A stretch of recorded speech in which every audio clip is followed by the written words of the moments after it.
నమస్తే, welcome to Telugu రాజ్యం. ప్రస్తుతం మనతో పాటు స్టూడియోలో ప్రముఖ రాజకీయ విశ్లేషకులు మరియు సినీ విశ్లేషకులు భరద్వాజ్ గారు ఉన్నారు. నమస్కారం సార్. నమస్తే. జగన్ కోటరిని నమ్మి మోసపోయాడు అన్న విజయసాయిరెడ్డి వ్యాఖ్యల్ని మనం ఎలా చూసుకోవచ్చు? అంటే ఫ్రమ్ ది బిగినింగ్ ఆయన అదే చెప్తున్నాడు. ఈ రోజున కొత్త మాట ఏం మాట్లాడలేదు ఆయన. కాకపోతే చాలా గ్యాప్ తర్వాత మీడియా ముందుకు వచ్చాను అని ఆయనే చెప్పుకున్నాడు. చెప్పుకుని అంటే పరిస్థితులను బట్టి అభిప్రాయాలు మార్చుకోవచ్చు, తిరిగి రాజకీయాల్లోకి రావచ్చు అన్నట్టుగా కూడా కొన్ని సూచనలు ఉన్నాయి ఆయన మాటల్లో అని ప్రపంచం మాట్లాడుతుంది. కానీ ఆయన అయితే అలాంటి ఉద్దేశాలు ఉన్నట్టుగా ఎక్కడ మాట్లాడలేదు. కాకపోతే అలాంటి థంబ్నెయిల్స్తో ఆ వార్తని సర్క్యులేషన్లో పెడుతున్నారు జనాలు. నిజానికి ఆయన మాట్లాడిన మాటల్లో ఎక్కడా కూడా అంటే నా మీద రకరకాల ప్రచారాలు జరుగుతున్నాయని కూడా చెప్పాడు ఆయన తన మీద. చెబుతూ నేను తెలుగుదేశంలోకి వెళ్ళిపోతున్నానని, చంద్రబాబుకి తొత్తుగా మారుతున్నానని, లేకపోతే పవన్ కళ్యాణ్తో ట్రావెల్ అవుతానని ఇలా రకరకాల ప్రచారాలు జరుగుతున్నాయి, నేనైతే వ్యవసాయం చేసుకుంటున్నాను అని చెప్పాడు ఆయన. రాజీనామా చేసిన తర్వాత అన్న వ్యాఖ్యలు ఇవి.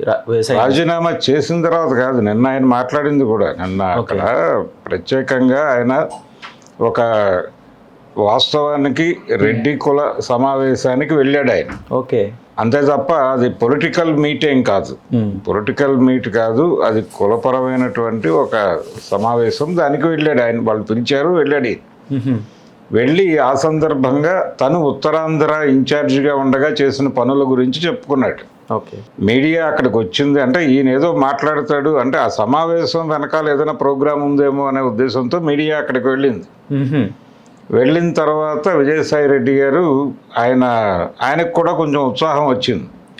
ఉత్సాహం అంటే మళ్ళీ ఒకసారి మీడియాకి అనిపించింది ఏదో మాట్లాడదామని కూర్చున్నాడు ఆయన. కూర్చున్న సందర్భంగా తను పొలిటికల్ జర్నీ అనేది దాదాపుగా ఉండకపోవచ్చు అన్నట్టుగానే చెప్పాడు. చెప్పి ఆయన ఒక డిమాండ్ చేశాడు. ఆ డిమాండ్ ఏంటంటే కర్నూలు జిల్లాకి పేరు మార్చాలి అని ఒక డిమాండ్ చేశాడు. కర్నూలు జిల్లాకి ఉయ్యాలవాడ నరసింహారెడ్డి గారి పేరు పెట్టాలి అని ఆ రెడ్డి సమావేశం సందర్భంగా ఈయన ఒక డిమాండ్ ముందుకు తెచ్చాడు. అంతే, అంతకుమించి కొత్త విషయాలు ఏం లేవు, అన్ని పాత విషయాలే. ఈ కోటరీ గొడవ గతంలోనూ మాట్లాడాడు, ఈరోజు కూడా మాట్లాడాడు. అంటే జగన్మోహన్ రెడ్డి గారు కొంతమంది ఆయనకు దగ్గర అయ్యారు, దగ్గర అవ్వటం వల్ల నేను దూరం కావాల్సి వస్తుంది అని చెప్పాడు. చెబుతూ ఏమిటి ఆ పార్టీ భవిష్యత్తు అని అడిగారు. అడిగితే జగన్మోహన్ రెడ్డి గారు చాలా తెలివైన వారు, అంటే మీరు ఏదైనా అడ్వైజ్ చేస్తారా ఆయనకి త్రూ మీడియా, చాలా కాలం అయింది కదా అన్నట్టుగా కూడా ఇద్దరు ముగ్గురు కెలికారు ఆయన్ని. కెలికిన తర్వాత ఆయన మాట్లాడిన మాటలు ఏంటంటే జగన్మోహన్ రెడ్డి గారు చాలా తెలివిగలవారు, వారు ఎలాంటి నిర్ణయం తీసుకోవాలో ఆయనకు తెలుసు, ఎవరైనా చెప్పినా వింటారు, కానీ ఏ నిర్ణయం తీసుకోవాలో ఆ నిర్ణయం ఎలా తీసుకోవాలో అలాగే తీసుకుంటాడు ఆయన. వీళ్ళు చెప్పారో వాళ్ళు చెప్పారో అని కాదు, కానీ అన్నీ వింటాడు అన్న పద్ధతిలో ఆయన జగన్ పట్ల తనకేమి వ్యతిరేకత లేదు అన్నట్టుగానే, జగన్ పట్ల వ్యతిరేకత లేదు అనేది అయితే మెన్షన్ చేశాడు ఆయన. జగన్తో నాకేం ప్రాబ్లం లేదు, జగన్తో నాకు ఏ ఇబ్బంది లేదు అని చెబుతూనే, జగన్ పట్ల నాకు ఇప్పటికీ గౌరవం ఉంది అని చెప్తూనే, తనకి గౌరవం ఉందని చెబుతూనే ఆ పక్కన ఉన్నటువంటి వాళ్ళ మీద ఆ రోజు ఏ విమర్శలు అయితే అంటే ఏ విధంగా అయితే ఫోకస్ చేశాడో అదే పద్ధతిలో ఈ రోజు కూడా ఆ ఫోకస్ నేను తగ్గించలేదు ఆయన. ఇదే ఫీల్ అవుతున్నాను నేను అన్నట్టుగానే చెప్పాడు. ఈ చెప్పిన సందర్భంగా ఆయన ప్రధానంగా డిమాండ్ కర్నూలు జిల్లా పేరు మార్చాలని, మీరు అధికారంలో ఉండగా ఎందుకు చేయలేదు అనే ప్రశ్న ముందుకు వచ్చింది. వస్తే అప్పుడు నాకు ఈ ఆలోచన రాలేదు, ఇంతకాలం ఇంట్లో కూర్చుని పుస్తకాలు చదువుకుంటున్నాను నేను, ఆ సందర్భంగా వచ్చినటువంటి ఆలోచన, అది మీ ముందు పెడుతున్నాను, ప్రభుత్వం పట్టించుకోవాలని కోరుతున్నాను అన్నాడు. అని ఉప ముఖ్యమంత్రి గారు ముఖ్యమంత్రి గారు చొరవ తీసుకోవాలి అని కూడా చెప్పాడు. సరే, అలాగూ చిరంజీవి గారు సినిమా తీశారు కాబట్టి పవన్ కళ్యాణ్ పట్టించుకుంటాడేమో అన్న టోన్లో నడిచింది ఆయన ఆర్గ్యుమెంట్. అంతకు మించి రాజకీయ ప్రస్తావనలు చేయటానికి ఆయన పెద్దగా సుముఖత వ్యక్తం చేయలేదు. అంటే క్లీన్గా ఆయన పార్టీ నుంచి బయటకు వచ్చిన పరిస్థితులు, అంటే తనని ఎవరైనా పిలిచి సారీ చెప్పి గతంలో ఇలా జరిగింది ఏమనుకోకండి, మళ్ళీ వచ్చి మీరు నెంబర్ 2గా బాధ్యతలు స్వీకరించండి అని ఎవరూ తనని అడగలేదు అనేటువంటి ఒక పెయిన్ అయితే కనిపించింది. అంటే ఈ విషయంలో జగన్ ఎందుకు సైలెంట్గా ఉన్నారు అసలు? అంటే ఆయన ఒక అవకాశం కల్పించాడు ఆయనకి. ఓకే. అంటే తనతో పాటు ట్రావెల్ అయ్యాడు ఈయన, కేసుల్లో ట్రావెల్ అయ్యాడు. అవును. ఆ రోజుల్లో ఈయన పెట్టుబడులు సమకూర్చుకున్న సందర్భంగా ఈయన చార్టర్డ్ అకౌంటెంట్గా ఉండేవాడు. ఈయన చేతుల మీదుగానే అవన్నీ నడిచినాయి, ఆ వ్యవహారాలన్నీ. Okay. As a chartered accountant. అప్పుడు ఆయన పొలిటీషియన్ కాదు, ఆయన ఇండస్ట్రియలిస్టు, ఈయన చార్టర్డ్ అకౌంటెంట్, అదే రిలేషన్. అయితే ఈయనకు మొదటి నుంచి ఆ కుటుంబంతో సాన్నిహిత్యం ఉంది వైఎస్ రాజశేఖర రెడ్డి గారి దగ్గర నుంచి. ఓకే. ఉండటం వలన అలా ట్రావెల్ అవుతూ వచ్చాడు ఆయన. ఎప్పుడైతే రాజశేఖర రెడ్డి గారు చనిపోయాడో ఈయన పొలిటికల్ పార్టీ పెట్టాలి, యాక్టివ్ పొలిటీషియన్గా. ఆయన ఎంపీగా ఉన్నప్పటికీ ఇండస్ట్రియలిస్ట్గానే ప్రధానమైనటువంటి ఫోకస్ ఉండేది ఓకే జగన్మోహన్ రెడ్డికి. అయితే ఆ రోజుల్లో వాళ్ళది వ్యాపార అనుబంధం మాత్రమే. ఈ వ్యాపార అనుబంధం ఎప్పుడైతే వీళ్ళు తర్వాత ఈ ఫండ్స్ అన్నీ ఎక్కడి నుంచి వచ్చినాయి అనే దీనిలో నుంచి దీనిలో అధికార దుర్వినియోగానికి చోటు ఉంది అన్నట్టుగా కేసులు పెట్టడం జరిగింది. అవును. ఆ కేసులు పెట్టిన సందర్భంగా జైలుకి వెళ్ళినప్పుడు ఈ మొత్తం మ్యానిపులేషన్ వ్యవహారంలో కీలకంగా వ్యవహరించినటువంటి చార్టర్డ్ అకౌంటెంట్ గారిని కూడా లోపల వేశారు. ఆ కేసుల్లో భాగస్వామి అయ్యాడు ఆయన. ఆయన సందర్భంగా ఆయన కూడా జైల్లోకి వెళ్ళి ఈయనతో పాటు ట్రావెల్ అయ్యాడు. ఆ ట్రావెల్ తర్వాత వీళ్ళు బయటకు వచ్చిన తర్వాత పొలిటికల్ పార్టీ, దాంతోపాటు ప్రయాణము, అలా విజయసాయి రెడ్డి ఈయనతో కొనసాగాడు. ఓకే. ఈ కొనసాగే క్రమంలో ఇక్కడ ఇంకొంతమంది కలిశారు. ఈ కలిసిన వాళ్ళ ప్రాధాన్యత పెరుగుతోంది, తన ప్రాధాన్యత తగ్గుతోంది అనేటువంటిది. అంటే పార్టీ ప్రతిపక్షంలో ఉండగా అటువంటివి ఏమీ లేవు.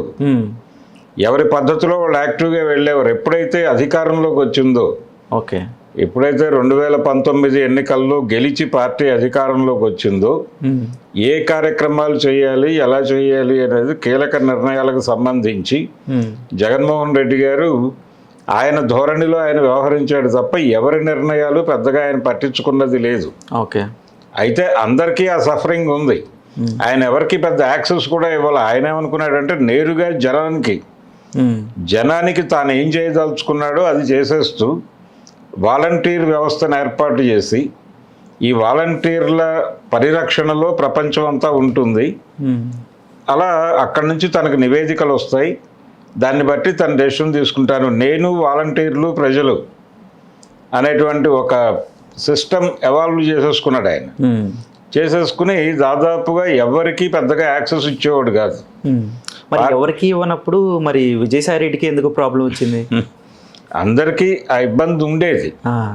అయితే ఈయన కొంచెం ఎక్కువ ఫేస్ చేసాడు దాన్ని. ఓకే. ఈ ఫేస్ చేస్తున్నటువంటి క్రమంలో తనకంటే ఇంకొకళ్ళకి ప్రాధాన్యత ఇస్తున్నారేమో అనేటువంటి ఒక అనుమానంలోకి వెళ్ళాడు ఆయన. ఎవరో కాదు, సజ్జల రామకృష్ణారెడ్డికి ప్రాధాన్యత పెరుగుతోంది అనేది ఈయన ఫీల్ అయ్యాడు. అంటే ప్రభుత్వం చెప్పాల్సినటువంటి మాటలు ఎక్కువగా ఆయన నోట్లోంచి బయటకు వచ్చేవి. అవును. అందుకని ఒక చిన్న సఫరింగ్లోకి వెళ్ళాడు ఈయన. అలాగే బయట మీడియా కావచ్చు, అప్పటి ప్రతిపక్షం కావచ్చు, తెలుగుదేశం పార్టీ అప్పుడు ప్రతిపక్షంలో ఉండి సకల శాఖ మంత్రిగా ఆయన గురించి మాట్లాడేది. అంటే ఏ శాఖలో ఏ ఇబ్బంది జరిగినా, ఏ శాఖ గురించిన విషయాలు చెప్పాలన్నా ఈయనే మీడియా ముందుకు వచ్చేవాడు. అవును, చెప్పేవాడు. మేబీ అంటే సమాచార శాఖ మంత్రి ఉన్నప్పటికీ ఈయన రెస్పాన్సిబిలిటీ తీసుకుని చెప్పేవాడు. ఆ తర్వాత అధికారిక ప్రకటనలు మంత్రి గారు చేసేవాడు. ఓకే. ఇది కొంచెం సఫకేట్ చేసింది దీన్ని. ఇంకొక పవర్ సెంటర్ ఏర్పడింది ఇక్కడ. కొంతమంది పార్టీలో పనులు కావచ్చు, ప్రభుత్వంలో పనులు కావచ్చు, వాళ్ళు అక్కడ అప్రోచ్ అవుతున్నారు అనేది అర్థమైన తర్వాత న్యాచురల్గా జరుగుతుంది. ఇది ఏ పార్టీలోనైనా 3-4 పవర్ సెంటర్లు ఉంటాయి. ఈ పవర్ సెంటర్ల మధ్య కనిపించని ఘర్షణలు జరుగుతూ ఉంటాయి. అవును. అది ఇక్కడ కూడా జరిగింది. అయితే ఇక్కడ విచిత్రంగా దీన్ని వాడుకోవటానికో మేనేజ్ చేయటానికో అధినాయకుడు ప్రయత్నం చేయాలి. ఓకే. ఆయన పద్ధతిలో ఆయన ఉన్నాడు, వీళ్ళ పద్ధతిలో వీళ్ళు అర్థం చేసుకున్న మేరకు అలా ట్రావెల్ అవుతూ వెళ్ళారు. ఎప్పుడైతే ఈ పరిస్థితి అంటే ఇంకొక పవర్ సెంటర్ ఎమర్జ్ అయిపోయింది, మనం చెప్పింది పెద్దగా ఇక్కడ నడవటం లేదు అనే అభిప్రాయాలు ఆయనకి వచ్చాయో తను చెప్పడం మొదలుపెట్టాడు.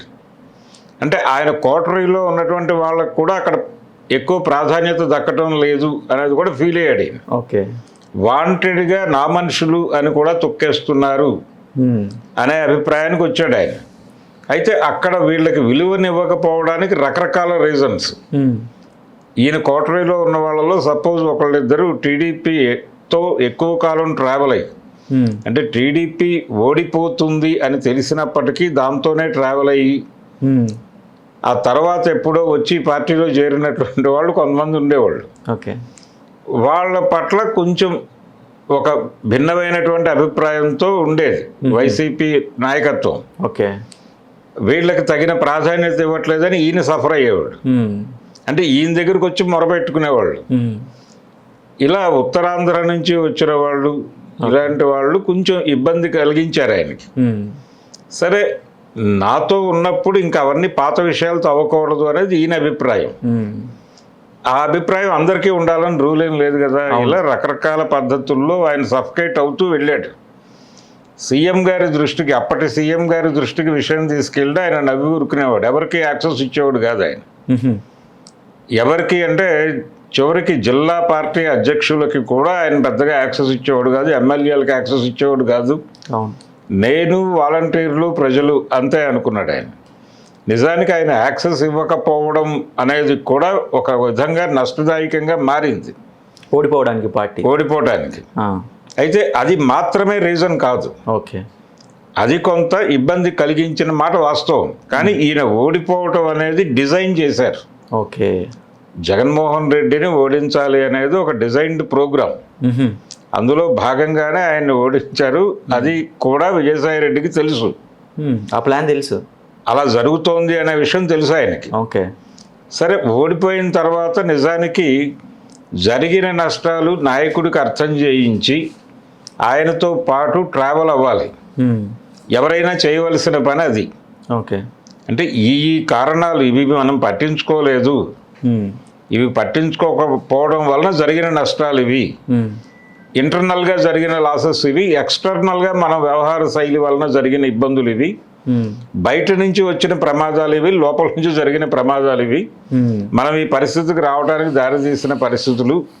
దీని మీద ఒక క్లియర్ రివ్యూ తాను చేసుకుని దాన్ని నాయకుడికి అర్థం చేయించి ఆయనతో పాటు 2 ప్లేస్లో ట్రావెల్ అవుతావా, 3లో ట్రావెల్ అవుతావా అనేది పక్కన పెట్టి తిరిగి పార్టీని నిలబెట్టడం కోసం ఏం చేయాలి అనే మూడ్లో ఓకే మీరు ప్రాక్టికల్గా నాయకుడితో కలిసి ట్రావెల్ అయి ఉంటే అది వేరే పద్ధతిలో ఉండేది. అవును.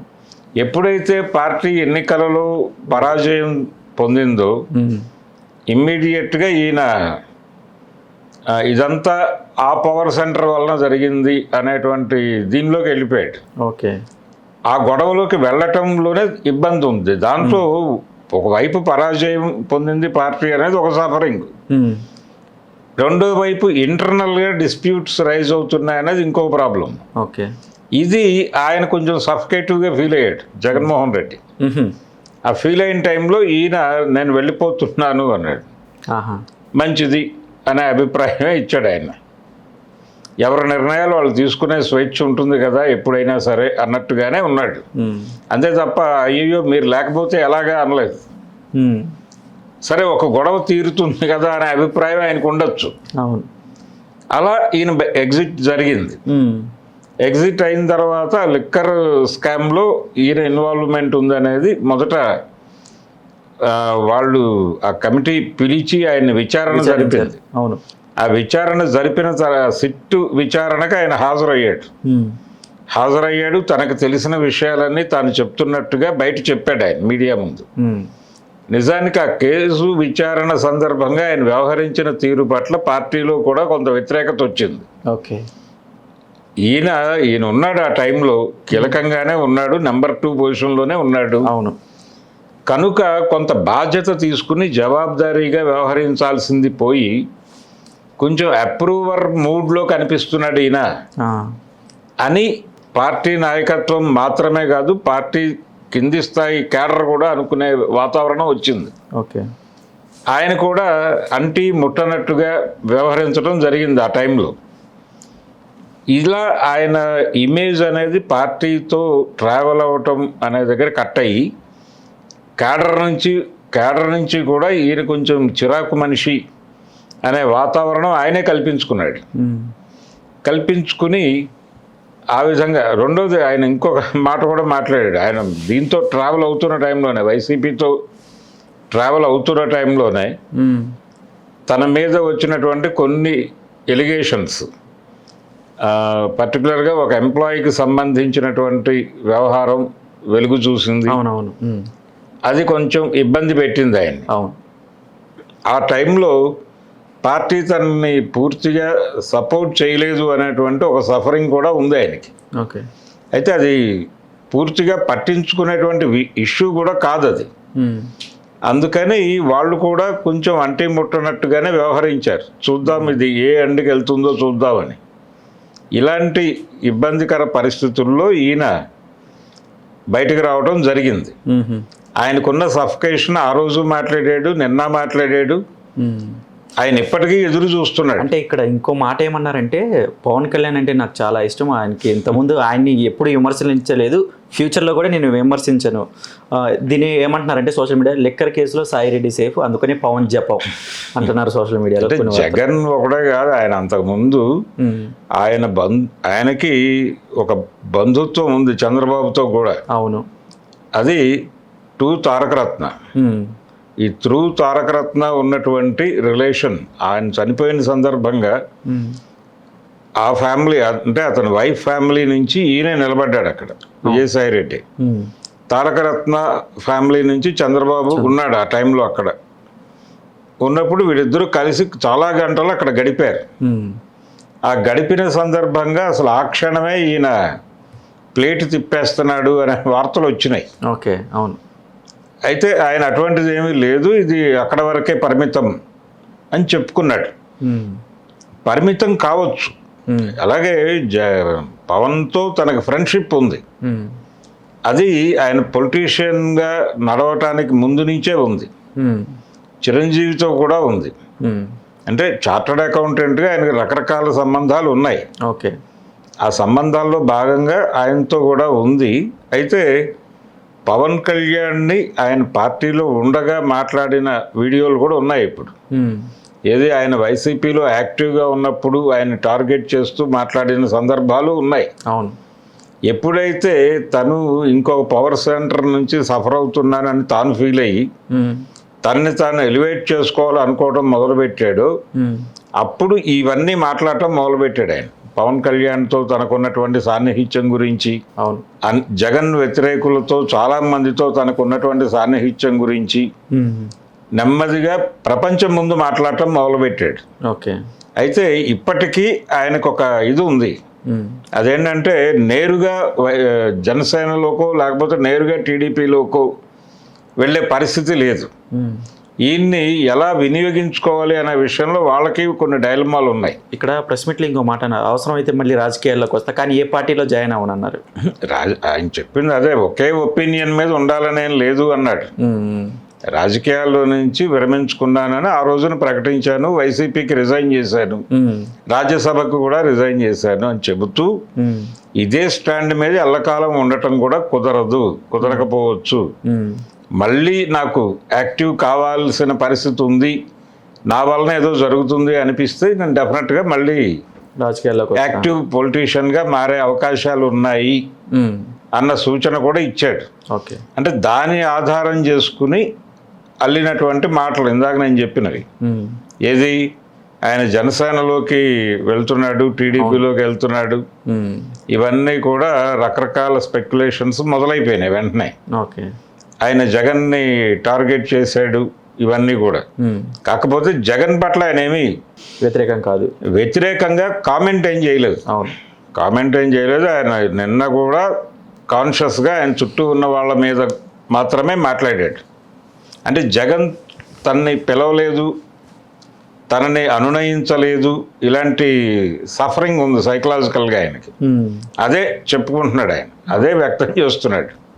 కాబట్టి జగన్మోహన్ రెడ్డి గారు పిలిచి ఒకసారి ఏదో జరిగింది, ఏదో జరిగిపోయింది, నువ్వు వచ్చేసి మళ్ళీ ఉండు అంటే ఉండడానికి సిద్ధంగా ఉన్నాడు ఈయన. అది కూడా అర్థం కావచ్చు ఆయన, నేను మళ్ళీ యాక్టివ్ అవుతాను అని చెప్పడంలో. అది జనసేనలోనో లేదా టీడీపీలోనే యాక్టివ్ అవ్వటం మాత్రమే కాదు, జగన్మోహన్ రెడ్డి గారు పిలిచి భుజం మీద చేసి మాట్లాడినా ఆయన యాక్టివ్ అవుతాడు. హలో, తెలుగు రాజ్యం ఛానల్ చూస్తున్నారా? సామాజిక రాజకీయ జీవన చిత్రణే తెలుగు రాజ్యం.